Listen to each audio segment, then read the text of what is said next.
A real champion of social mobility, Baroness Stedman Scott has served in one of Whitehall's toughest departments.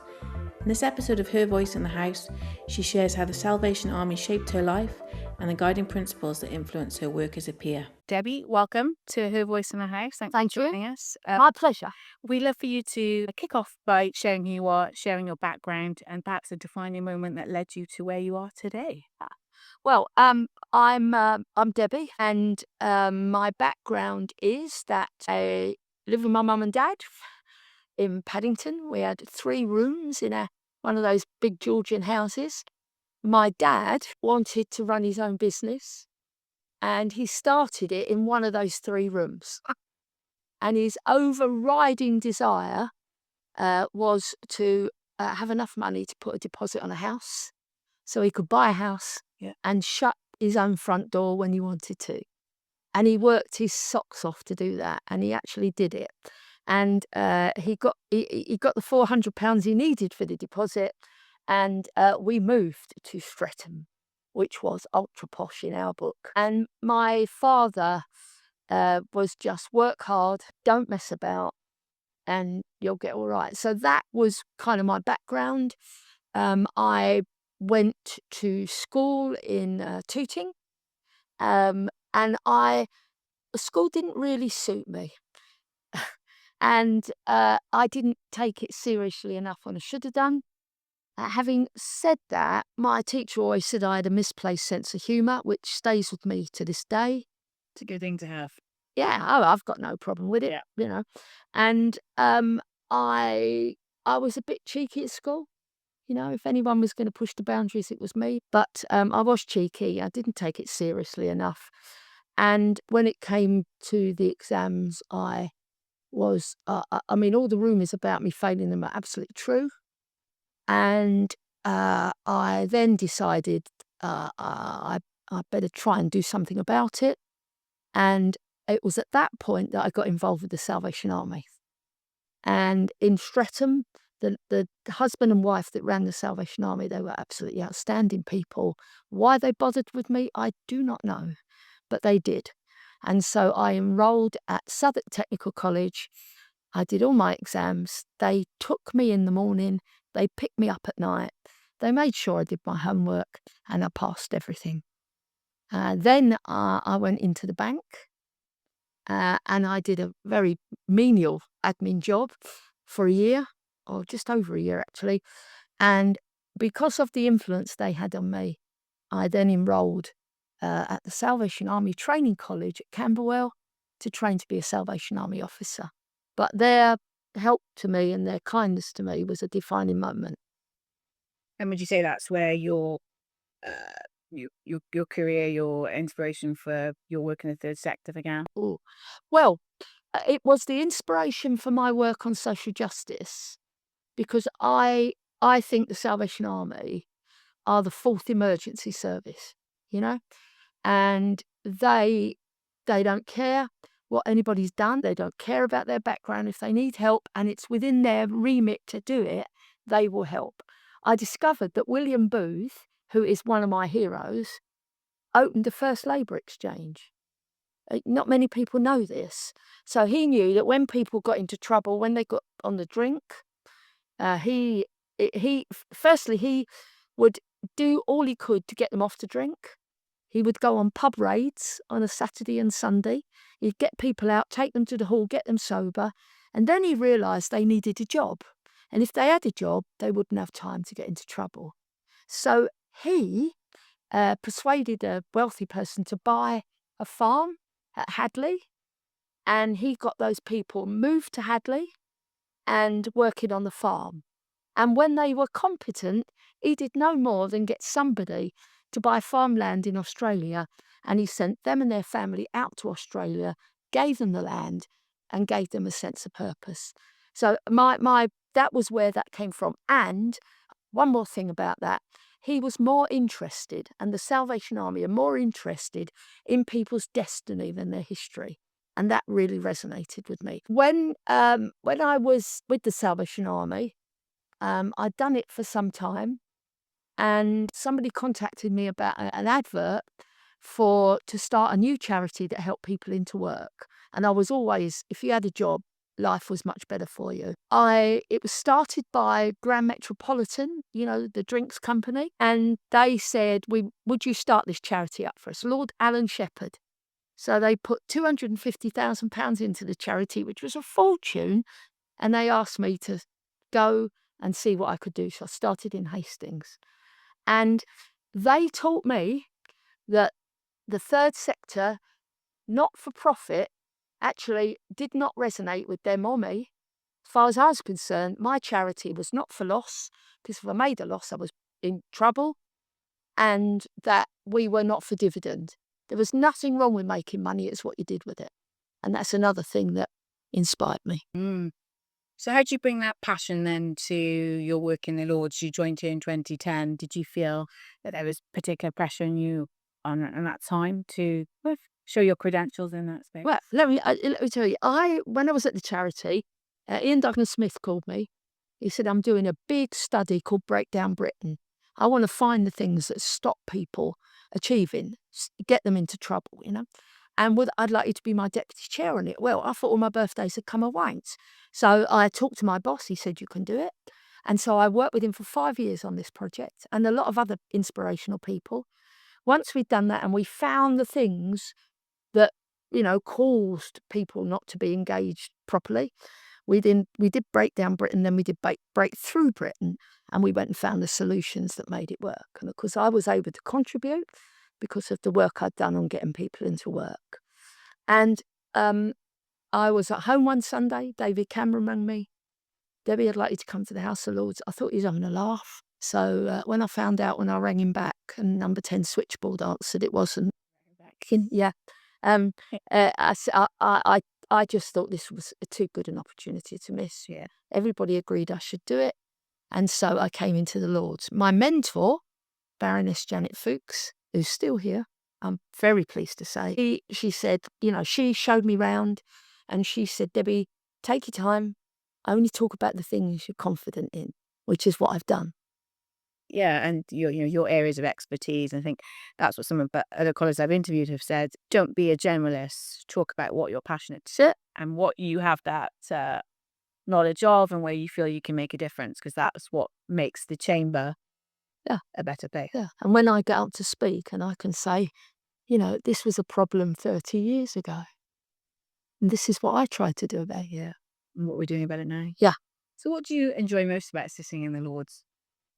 Well, it's just the people, my colleagues in the Conservative Party, they're great, they're supportive, and we work well together.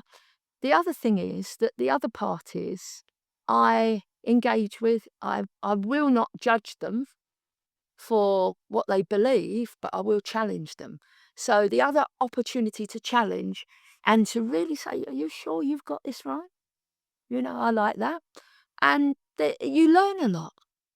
So it's the whole thing. And I love politics. Do you think that perhaps maybe, in your career you might have considered standing to be an MP, or actually you're quite happy that you ended up in the upper chamber? I know, had I done the work with Ian Duncan Smith when I was younger, I may well have gone to be an MP. But at the time that I was offered to, asked to come here, in my book it was too late. And so I've put everything into this. And I imagine I've got so involved in things, it's really hard work, Don't let anybody tell you we're here drinking champagne till all hours and costing the country a fortune, because that's nonsense. But I think being able to put as much into here as I would have done as an MP. So tell us a bit about your government career, and particularly what you feel are your achievements. Okay. When I came here, I was, advice given to me, just take it all in, take your time, don't get too clever too quickly. And I became a deputy speaker on the Woolsack, which I thought was terrific. Hard work again, very detailed. And I believe I became competent in that. And then I was asked to become a whip. And I did that. You have a flock, you have a group of people you look after. And my book is, if you treat them well, you thank them. When they've got difficulty in coming to the house, you consider it, and you do all you can to accommodate what you want. So I thoroughly enjoyed that. And then I got the call one day when I was on holiday on a cruise. All right. You didn't ring the switchboard back at this time, No, I didn't do that this time. Good. It was the leader of the house. She rang me and she said, "Did we want you to be a minister?" Well, and at the DWP, and I died and gone to heaven then, and that was the one I wanted. So I went into the department, fantastic support team, and I was given a number of areas for my portfolio. And so I understood about getting people back to work. So it wasn't my responsibility, but I was able to help with that. I also was responsible for the child maintenance service. I made it my business to get into the detail. And I think with my then boss, Therese Coffey, who is absolutely fantastic, I was able to make changes with her help into the system. And I really ploughed myself into that. Childcare was another thing. But again, the team at the DWP, it was terrific. And the other thing that I loved so much was obviously when COVID came, that was a terrible time. And we launched Kickstart. And it was one of the best things the department and our government have ever done.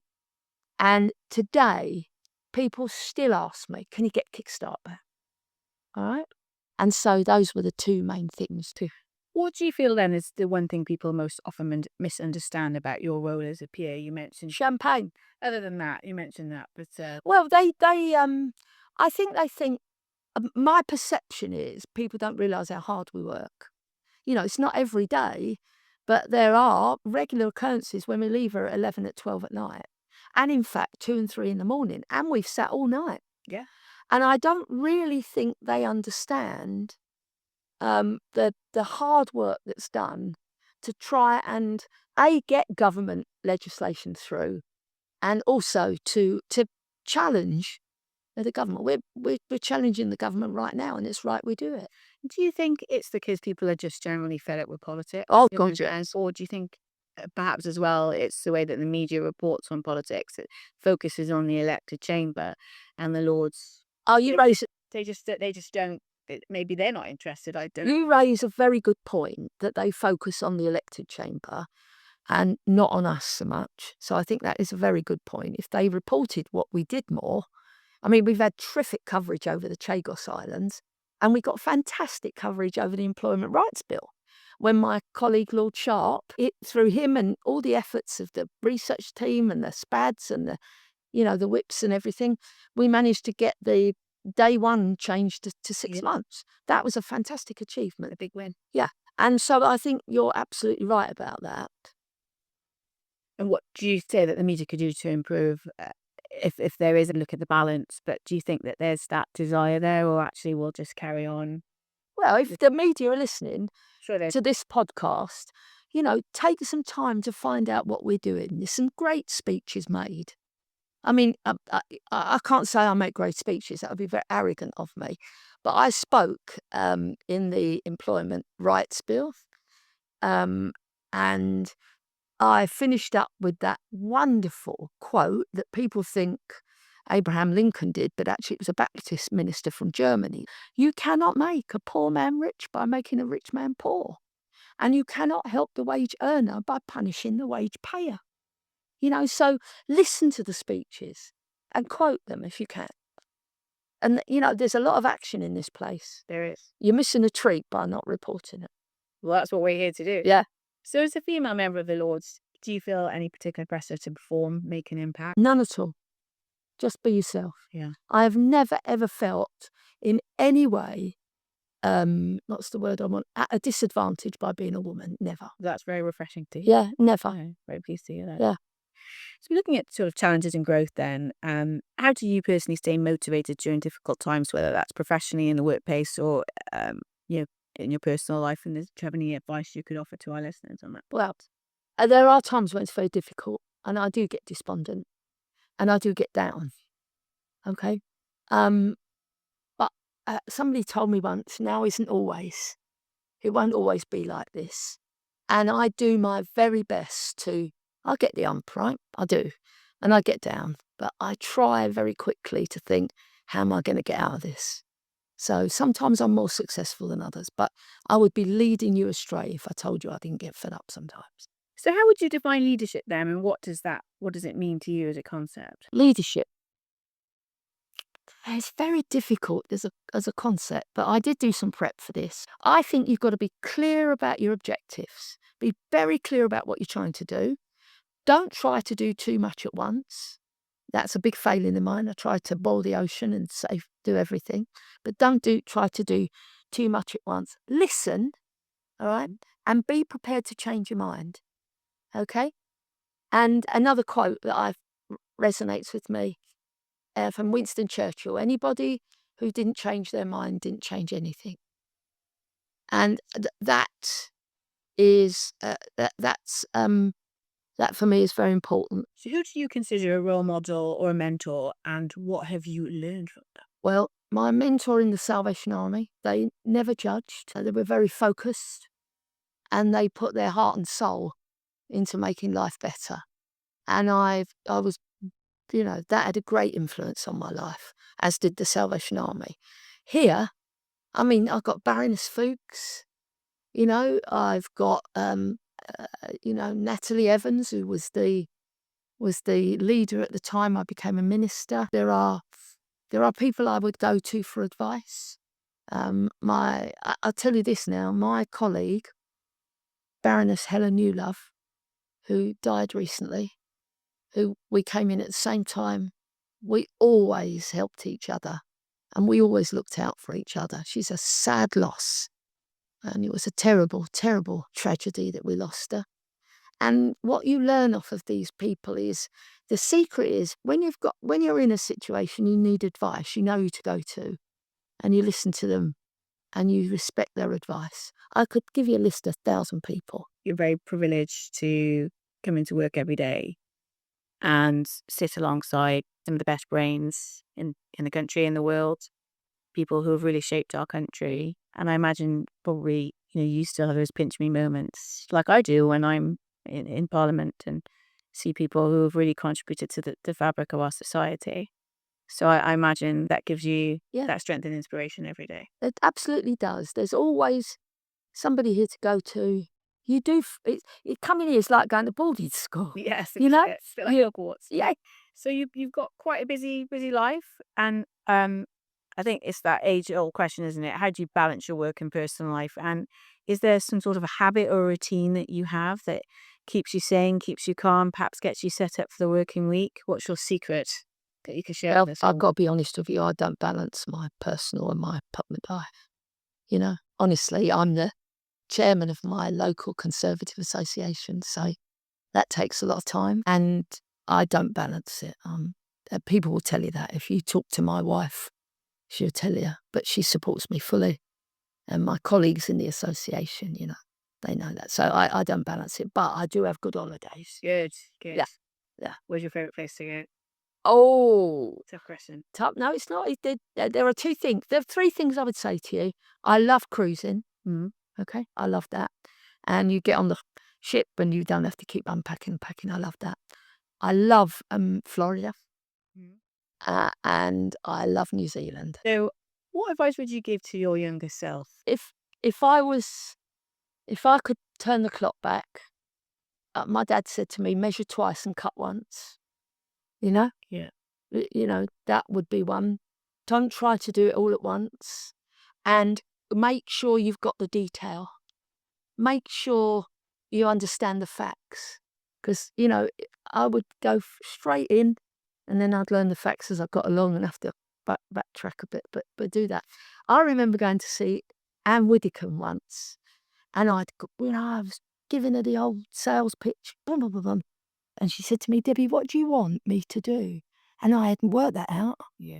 And I said, I better write to you, What message do you hope to pass on to the next generation of women who are interested in public service, whatever that may be, and they don't necessarily have to want to stand for Parliament, but what would Well, my advice to people, especially if they want to stand, is do a job that you get to understand life and people.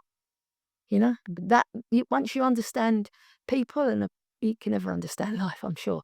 But once you can do it, then then you can make an impact. So whether in public service or in the business world, I would say get to understand life.